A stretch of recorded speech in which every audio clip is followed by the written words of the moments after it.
Praise the lord. హల్లెలూయా. దేవుని పరిశుద్ధమైన నామానికి స్తుతి కలుగునుగాక. ఆమెన్. ఉదయకాలపు మన్నా అనే ఈ కార్యక్రమాన్ని చూస్తున్న మీ అందరికీ ప్రభు పేరిట ప్రత్యేకమైన వందనాలు తెలియచేస్తూ ఉన్నాను. ఎలా ఉన్నారండి?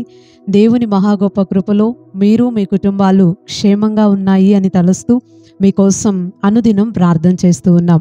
దేవుడు మిమ్మల్ని బహుగా దీవించునుగాక. ఆమెన్. పరిశుద్ధ గ్రంథంలో నుంచి ఒక వాక్య భాగాన్ని మనం చదువుకుందాం. యెషయా గ్రంథం 48వ అధ్యాయం 18వ వచనాన్ని మనం చదువుకుందాం. నీవు నా ఆజ్ఞలను ఆలకింపవలెనని నేనెంతో కోరుచున్నాను. ఆలకించిన ఎడల నీ క్షేమము నది వలెను, నీ నీతి సముద్ర తరంగము వలెను ఉండును. దేవునికి స్తోత్రం. హల్లెలూయా. మనం చదువుకున్నటువంటి ఈ వాక్య భాగంలో ఏమని రాయబడింది అంటే, దేవుడే స్వయంగా ఈ మాటల్ని సెలవిస్తూ ఉన్నాడు. ఆయన ఈ 18వ వచనంలో మాట్లాడుతూ చెప్తున్నటువంటి ఒక విలువైన మాట ఏంటి అంటే, నేను కోరుచున్నాను అని దేవుడు అంటున్నాడు. సహజంగా మనుష్యులుగా మనకి చాలా కోరికలు ఉంటాయి. ఆ కోరికలన్నీ కూడా ప్రభువు దగ్గర పెట్టి మనం ప్రార్థనలు చేస్తూ ఉంటాం. నెరవేర్చయ్యా, కోరికని సిద్ధింప చేయయ్యా, మా ఆలోచన యావత్తుని సఫలపరచయ్యా అంటూ మనము ప్రతిరోజు కూడా ప్రార్థన చేస్తూ ఉంటాం. అయితే దేవునికి కూడా మన ఎడల కోరిక ఉందంట. మన నుంచి దేవుడు ఒక దానిని కోరుకుంటున్నాడట. అది ఎంతగా దేవుడు కోరుతున్నాడు అంటే, మామూలుగా నాకు ఒక కోరిక ఉంది అని దేవుడు చెప్పట్లేదు. అంత సింపుల్గా దేవుడు అనట్లేదు. ఆయన ఎలా అంటున్నారంటే, నేను ఎంతో కోరుచున్నాను అంటున్నాడు. అంటే దేవుడు కోరిక ఉంది అని చెప్పట్లేదు, కానీ మన నుంచి దేవుడు ఆశిస్తున్నాడు. ఎంతగా ఆశిస్తున్నాడంటే, దేవుడు చాలా దృష్టి పెట్టి ఎంతో కోరుకుంటున్నాను మీ నుంచి అది జరగాలి అని దేవుడు చెప్తున్నాడు. దేవునికి స్తోత్రం. హల్లెలూయా. మన కోరికలైతే తీర్చమని దేవుని దగ్గర ప్రార్థన చేస్తున్నాం. దేవుడు తీర్చినప్పుడు ఆనందపడుతూ ఉన్నాం. అయితే ఈరోజు మరి మనం దేవుని యొక్క కోరికని తీర్చగలుగుతున్నామా? అసలు ఇంతకీ దేవుడు అంత ఆశపడేటటువంటి కోరిక ఏంటి?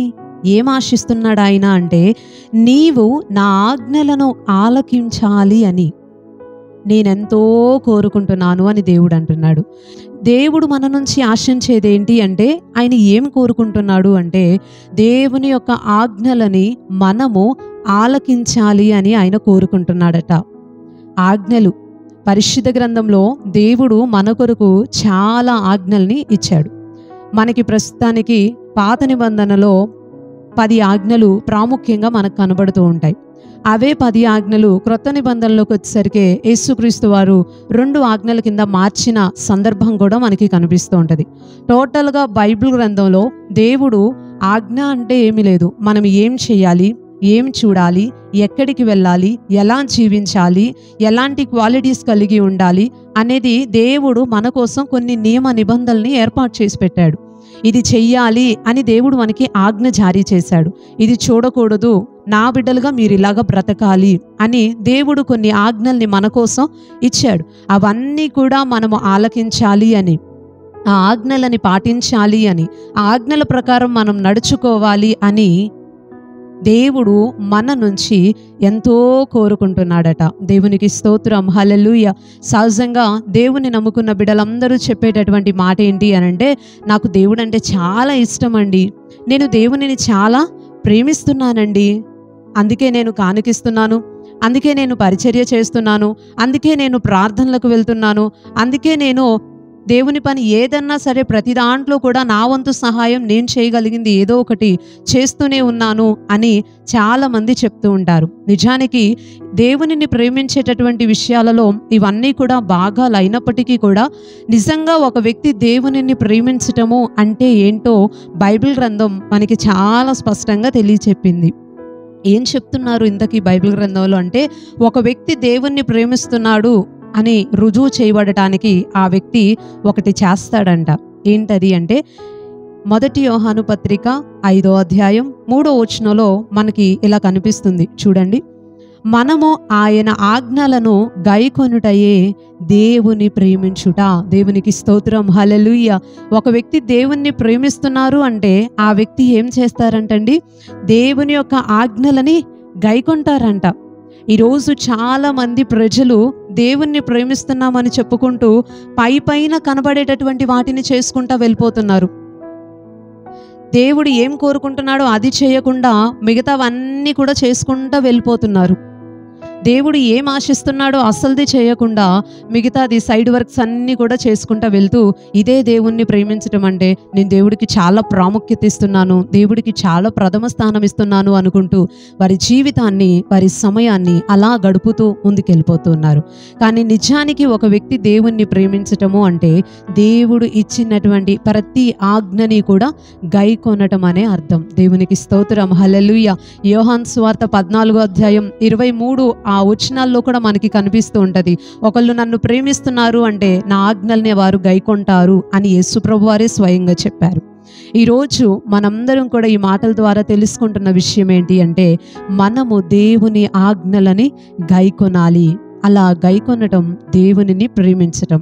మీరు నన్ను ప్రేమించాలి అని, నా ఆజ్ఞలని గైకొనాలి అని, నేను చెప్పినటువంటి మాట ప్రకారము నడుచుకోవాలి అని నేనెంతో కోరుకుంటున్నాను అని దేవుడు అంటున్నాడు.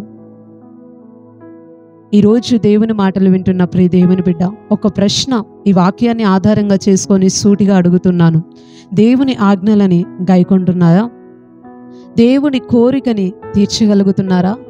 ఎల్లవేళలా మన కోరికల లిస్టే దేవుని దగ్గర పెట్టి ఇది చెయ్యయ్యా, అది కావాలయ్యా, ఇది కట్టాలయ్యా, అది కొనాలయ్యా అని చెప్పి వరుస పెట్టి మనకి ఏం కావాలో మన అవసరాలన్నీ కూడా ప్రభువుతో చెప్పుకుంటూ, మన కోరికలన్నీ కూడా దేవునితో చెప్పుకుంటూ ముందుకెళ్ళిపోతూ ఆయన తీర్చాడు, మేలు జరిగింది, ఆయన కార్యం చేశాడు, గొప్ప కార్యం చేశాడు, అద్భుతాలు చేశాడు అంటూ సాక్ష్యం చెప్తూ మనం ముందుకు వెళ్ళిపోతున్నాం. ఇవన్నీ అవసరమే, దేవుడు చేస్తాడు, ఆయన కనికర సంపన్నుడు కాబట్టి.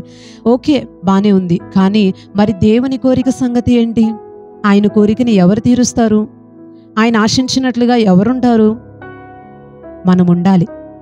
ఆయన ఆజ్ఞల ప్రకారం నడిచేటటువంటి వ్యక్తులుగా ఆయన బిడ్డలమైన మనము ఉండాలి. అర్థమవటానికి ఒక చిన్న మాటని చెప్పడానికి ఇష్టపడుతున్నాను. తల్లిదండ్రులు తన బిడ్డల కోసం చాలా కష్టపడతారు. వారు కోరుకున్న ప్రతిదీ, ఈ డ్రెస్ కావాలంటే ఆ డ్రెస్సు, ఈ షూస్ కావాలంటే ఆ షూసు, బ్యాగ్ ఇలాంటిది కావాలి అంటే అలాంటిది కొనించటం, వాళ్ళు కోరుకున్న ప్రతి బొమ్మని కొనించటం, వారికి కావాల్సిన ప్రతి వస్తువుని తెచ్చిపెట్టడం, సర్ప్రైజ్ చేయటం, వాళ్ళ కోరికలు తీర్చడం అనేది తల్లిదండ్రులకి చాలా ఆనందంగా ఉంటుంది.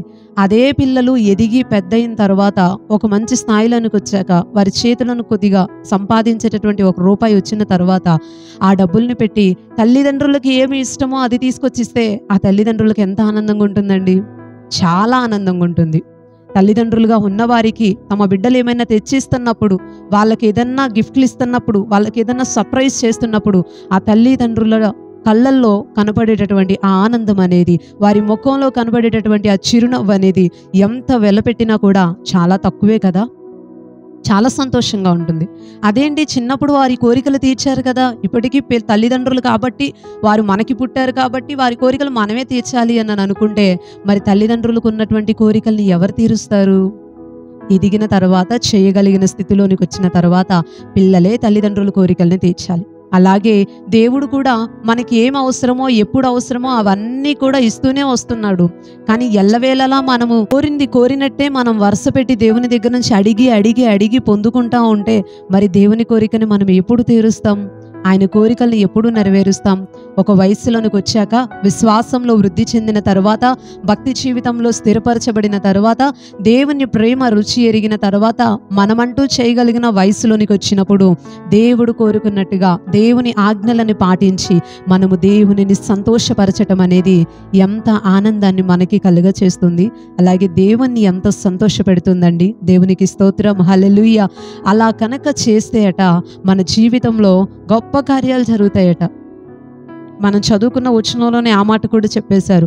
నీవు నా ఆజ్ఞలను ఆలకింపవలనని నేనెంతో కోరుచున్నాను, ఆలకించిన ఎడల నీ క్షేమము నది వలెను, నీ నీతి సముద్ర తరంగము వలెను ఉండును. దేవునికి స్తోత్రం, హల్లెలూయా. ఇక్కడ 2 మాటలు మనకు కనిపిస్తున్నాయి. దేవుని కోరికను కనుక మనం తీరిస్తే, దేవుని ఆజ్ఞల్ని కనుక మనం ఆలకించి పాటించగలిగితే మనకి కలిగేటటువంటి క్షేమం నదిలాగా ఉంటుందంట. క్షేమం కలుగుతుందంటండి. క్షేమం ప్రతి మనిషికి చాలా అవసరం కదా. ఈ రోజుల్లో ఎంతమందికి క్షేమం లేకుండా వారి యొక్క ప్రయాణాలలో, వారి పరిస్థితుల్లో ఎంతమంది ప్రజలు ఇబ్బంది పడిపోతున్నట్టుగా మనం ఎంతమందిని చూడగలుగుతూ ఉన్నాం. క్షేమం లేక ఎంతోమంది ప్రజలు ప్రాణాల్ని విడిచిపెట్టేస్తున్నారు. క్షేమం ప్రతి మనిషికి చాలా అవసరం. ఒక మాటలో చెప్పాలి అంటే డబ్బు కంటే కూడా చాలా అవసరమైనది ఏంటంటే క్షేమం. ఆ క్షేమం కరువైపోతుంది. కానీ దేవుని ఆజ్ఞలని ఒక వ్యక్తి పాటించినప్పుడు, దేవుడు కోరుకున్నట్టుగా జీవించినప్పుడు ఆ వ్యక్తి క్షేమము ఎంతగా కలుగుతుందంటే నదిలాగా ఉంటుందంట. అంత ఎక్కువైన క్షేమం మనకు కలుగుతుందంట. నీతి కలుగుతుందంట. సముద్ర తరంగములాగా నీతి మనతో ఉంటుందట. పరిశుద్ధంగా ఉండగలుగుతాం, నీతిగా బ్రతకగలుగుతాం, మంచి వ్యక్తులుగా ఉండగలుగుతాం. దేవుని ద్వారా కలిగేటటువంటి క్షేమాన్ని పొందుకోగలుగుతాం. మనం ప్రత్యేకంగా వాటి కోసం ప్రయాసపడని అవసరం లేదు, ప్రాకులాడాల్సిన అవసరం లేదు. మనము దేవుని కోరిక తీరిస్తే చాలు, దేవుని ఆజ్ఞల్ని పాటిస్తే చాలు. దేవుడి క్షేమాన్నిచ్చి ప్రతి సమయంలో కూడా దేవుడు మనల్ని నడిపిస్తూ ఉంటాడు. ఈ ఉదయకాల సమయం దేవుని మాటలు వింటున్న ప్రియ సహోదరి సహోదరుడా, క్షేమం కావాలా? దేవుడిచ్చేటటువంటి కాపుదల కావాలా? నీతిగా బ్రతకాలనుందా? అలా అయితే దేవుడు కోరినట్టుగా దేవుని ఆజ్ఞలని పాటించి జీవించటానికి ప్రయత్నించండి. అలా జీవిస్తే దేవుడు సంతోషపడతాడు. కావలసినవన్నీ కూడా మనకి ఏదైతే అవసరంగా ఉందో వాటన్నిటి విషయాల్లో కూడా దేవుడు ఎంతో మనకి సహాయం చేస్తాడు. ఈ కొద్ది మాటలు దేవుడు దీవించునుగాక. ఆమేన్. చిన్న ప్రార్థన చేసుకుందాం. పరిశుద్ధుడు అయిన తండ్రి, ప్రేమ కలిగిన ప్రభువా, ఈ ఉదయకాల సమయాన్ని బట్టి మిమ్మల్ని స్తుతిస్తూ ఉన్నాం. మీ ఆజ్ఞలని పాటించటమే మీరు మా నుంచి కోరుకుంటున్నారు అని, అది మేము చేసినప్పుడు మాకు క్షేమం కలుగుతుందండి, మేము నీతిగా బ్రతకగలమని నీ మాటల ద్వారా మాకు మీరు తెలియపరిచినందుకు నీకు వందనాలయ్యా. ఈ ఉదయకాలపు దీవెనలతో మీరు మమ్మల్ని దీవించండి. మేమందరము కూడా నీ కోరికను నెరవేర్చేవారిగా ఉండటానికి, మీ ఆజ్ఞలను పాటించేవారిగా ఉండటానికి మీరు మాకు సహాయపడండి. ఈ ఉదయకాలపు దీవెనలతో దీవించి మీ ద్వారా కలిగేటటువంటి నెమ్మది, క్షేమము, పరిశుద్ధమైన జీవితము, ప్రభువా, సమాధానము, శాంతి అన్నీ కూడా మీరు మాకు అనుగ్రహించి సమస్త విషయాల్లో మీరు మాకు తోడుండి మా పనుల్లో, మా ప్రయాణాలలో మీ యొక్క సహాయాన్ని మెండుగా నిండుగా అనుగ్రహించమని వేడుకుంటూ నజరేయుడును శక్తి కలిగిన యేసుక్రీస్తు వారి శ్రేష్టమైన నామంలో ఈ ప్రార్థన అడిగి వేడుకుంటున్నాం పరమ తండ్రి. ఆమేన్. ఆమేన్. అందరికీ ప్రైజ్ లాడండి. మరలా తిరిగి రేపు ఉదయకాల సమయం ఉదయకాలపు మన్నా అనే ఇదే కార్యక్రమంలో పాల్గొని దేవుని మాటలు విని దీవించబడదాం.